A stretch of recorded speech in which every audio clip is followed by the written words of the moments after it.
at Morristown Methodist Church. Yeah, it's our midweek 12:15 hour, and I am excited. I know I'm decked in my Michigan gear, but you know this, M. If you didn't know it was Michigan, it might be our good old Morristown, because we're the Yellow Jackets, the Morristown Yellow Jackets.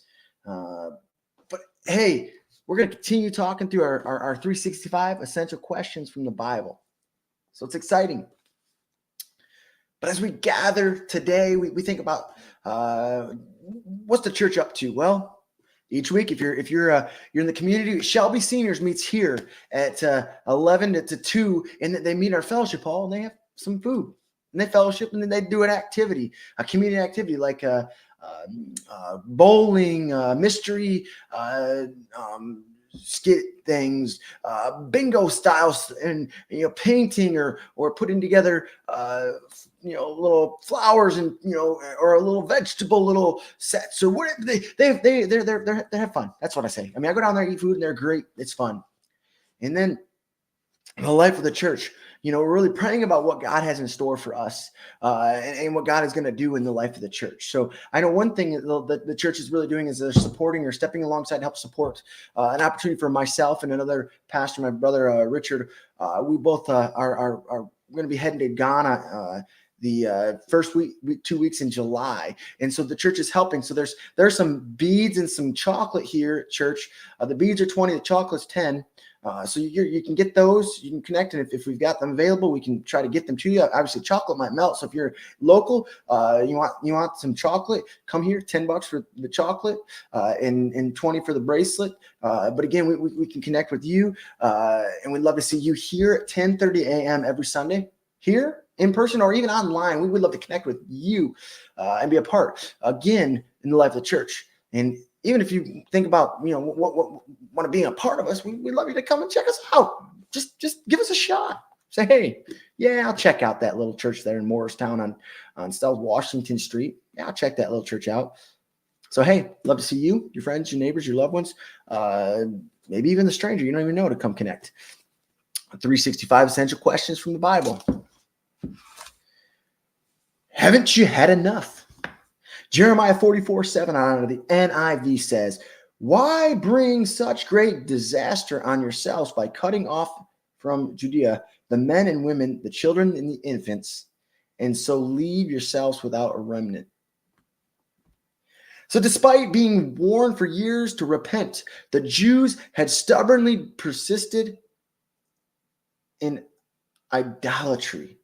So God had finally brought judgment on their nation. God finally says, hey, I had enough.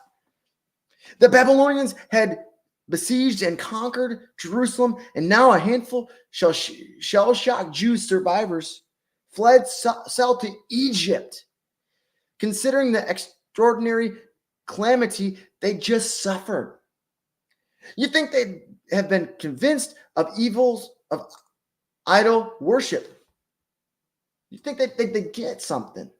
But though they were improvised refugees in Egypt, they still refused to change their ways. Hence God's question. Can you identify with this? Can you, I'm talking about you. Can you identify with this?